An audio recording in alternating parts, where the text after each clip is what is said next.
level playing field.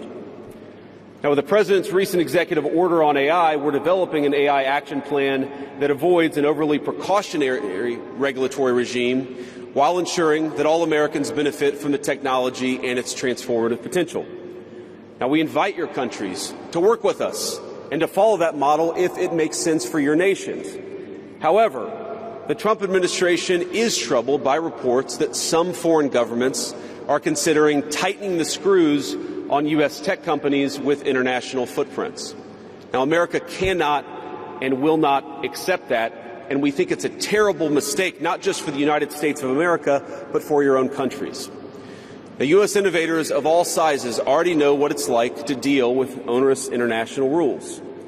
Many of our most productive tech companies are forced to deal with the EU's Digital Services Act and the massive regulations it created about taking down content and policing so-called misinformation. And of course, we want to ensure the Internet is a safe place, but it is one thing to prevent a predator from preying on a child on the Internet, and it is something quite different to prevent a grown man or woman from accessing an opinion that the government thinks is misinformation.